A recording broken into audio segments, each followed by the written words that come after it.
John, finally! I've been trying to reach you all night. Where were you? What happened? Oh, hey, babe, sorry. I had my phone on silent. I must have missed your calls. That's not like you, John. And why didn't you call me back? I was worried sick. I know, I should have called. It's just that I was at Millie's place yesterday and things got a bit intense. She needed a lot of help. What were you doing there exactly? Well, I have already told you. Your sister said she wasn't feeling well and she just needed someone there. We just talked about some stuff. That's all. Some stuff? John, you're not telling me everything. I can sense it. Did something happen between you two? Did you have a fight or something? I mean, what would you and my sister talk about? Valentina, it's not like that. We just had a heart to heart talk and she needed someone to listen to her. You know how she can get sometimes.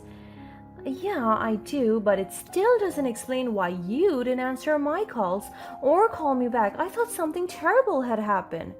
Valentina, come on. You know me better than that. I just got caught up in the moment. And I'm sorry for not keeping in touch. I was there for your family. I did that for you too. Okay, fine. But it still feels weird, you being at her place all night. I thought we shared everything. We do, babe, and this doesn't mean anything has changed between us. Listen, I'm tired. I gotta go to work. Okay, John, can we talk about it in person when I'm back?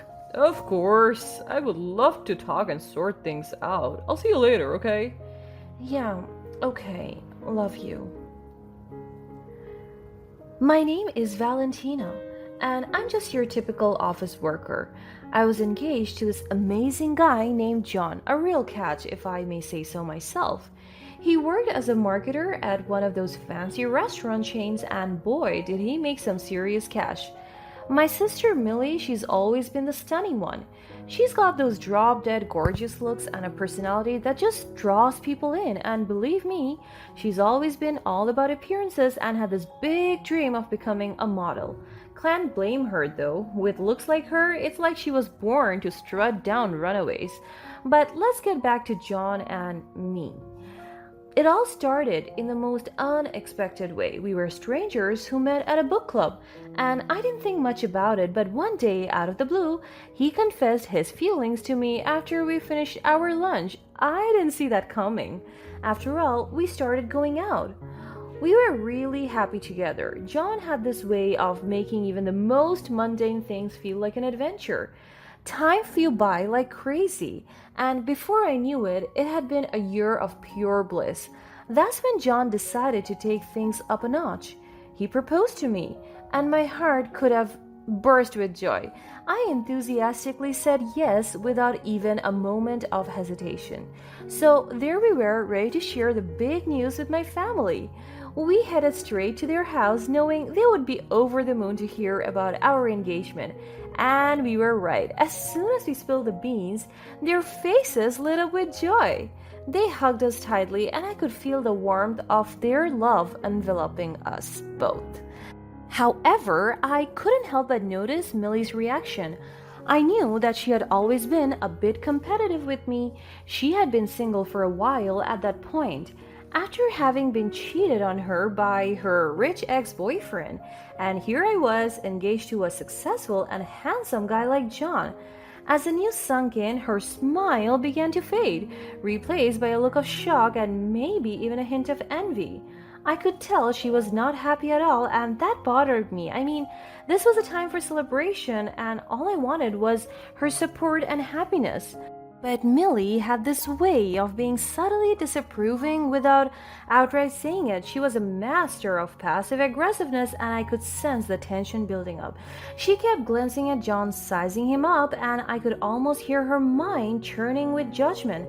Then, out of the blue, she came up with this excuse to get John's contact information. Pretending it was for some friendly reason, she asked him if they could exchange details. You can call me paranoid at this point, but I swear I could see her through her act. Millie had a habit of undermining my relationships, and I wasn't about to let her create unnecessary drama. But being the person John was, he didn't think much of it and casually exchanged numbers with her. I knew he was just trying to be polite, not realizing the tension that had been simmering between Millie and me for years. As the day went on, I couldn't shake off the feeling of unease. It was like a cloud hanging over what was supposed to be a joyous occasion. Life had a funny way of taking unexpected turns, and this turn was one that none of us saw coming. While I was away on a workation with my company, Mila decided to execute a plan that would change everything. She played it smart, pretending to be sick and needing some company while I was out of town. Innocent enough, right? But she had more than just family bonding in mind. Taking advantage of my absence, Millie lured John to her house. I don't know exactly what she said or did, but she must have put on quite the act. John, being the kind and caring person he was, fell right into her trap. Perhaps he thought he was doing the right thing by comforting my supposedly ailing sister. He texted me to say that he was heading over to Millie's to help her out. And then after that, he just disappeared. I couldn't reach him on the phone until the next morning. As soon as he woke up, I called him. Something in his voice told me that he was trying to hide a secret from me. John, finally! I've been trying to reach you all night. Where were you? What happened? Oh, hey, babe, sorry. I had my phone on silent. I must have missed your calls. That's not like you, John. And why didn't you call me back? I was worried, sick.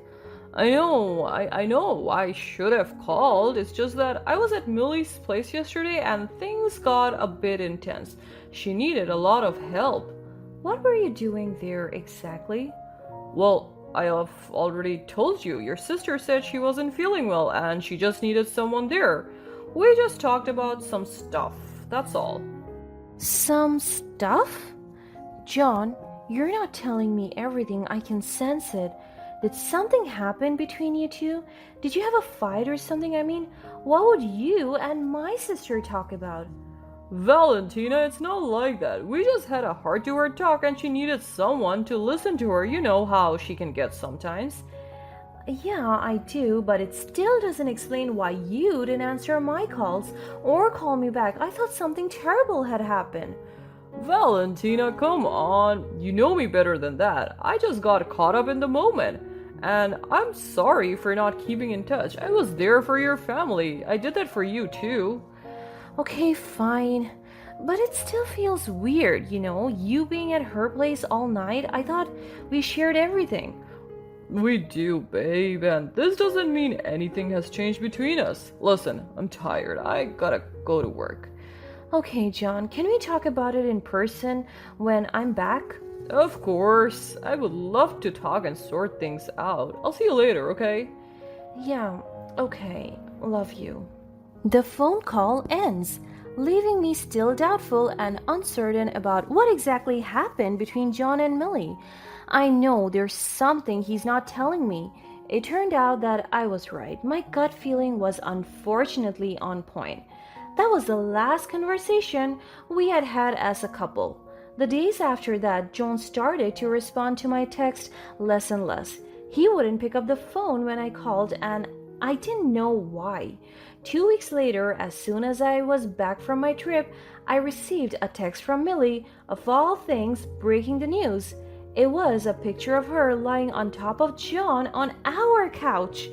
I was blindsided, heartbroken, and furious all at once. I couldn't believe what I was reading.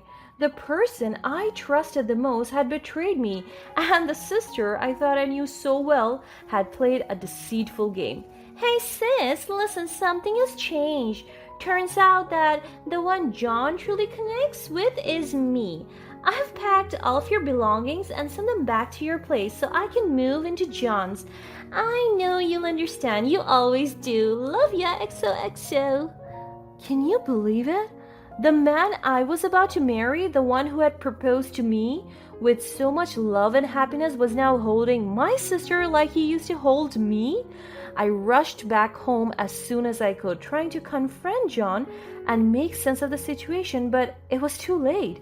The damage was already done, and he had made up his mind. When he opened the door and saw my face, he was ice cold. I had never seen him that way before. What are you doing here, Valentina? We need to talk, John. You just can't end things like this. There's nothing left to talk about. I made my decision and I don't want to discuss it anymore. John, what happened between us? We were happy and then suddenly you're confessing feelings for Millie, my sister? Look, Valentina, things change. Feelings change. I can't deny what I feel any longer.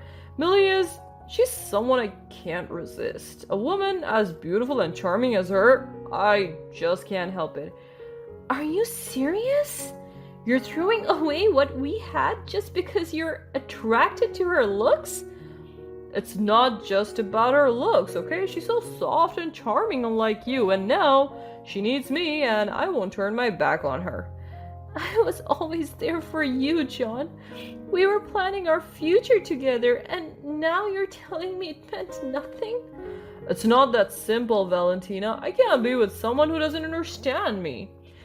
You can't just throw away everything we had for this, not for my sister. You two are sick. You need to accept it and move on. This is my decision, and nothing you say can change it. You're disgusting, both of you. I don't want to hear from you anymore. Now please, just leave. I need to be alone. Fine, if that's what you want. And just like that, he ended our relationship. I felt like my whole world had crumbled in an instant. The pain and betrayal were overwhelming. How could this happen? I thought we had something real, something unbreakable, and yet here I was, left picking up the pieces of my broken heart. Millie, on the other hand, seemed almost smug about the whole thing. She got what she wanted, John, and it felt like she had won some twisted competition that I didn't even know we were in. She kept texting in the family group chat about this new guy that she fell in love with, knowing fully well that would just break my heart even more. My parents didn't know who the guy was because she wasn't showing any of his face, so they were so happy for her. I was devastated. And just a month later, Millie and John announced that they were getting married. It felt like a knife twisting in my heart. Millie even dared to tell me that she wanted me at their wedding reception as if it were some sort of consolation prize. The thought of attending their celebration was too much to bear. But Millie didn't stop there. She was bragging with everyone about how successful her new fiancé was, that she could quit her job and never work again. My mental health was deteriorating, and I had to quit my job. I shut myself in my room, not wanting to face the world, or anyone for that matter. I couldn't stop thinking about how my life had taken such an unexpected and painful turn. My parents were worried sick about me, and they apologized profusely for Millie's actions. They couldn't believe she would be so callous and insensitive now that they found out who her groom was.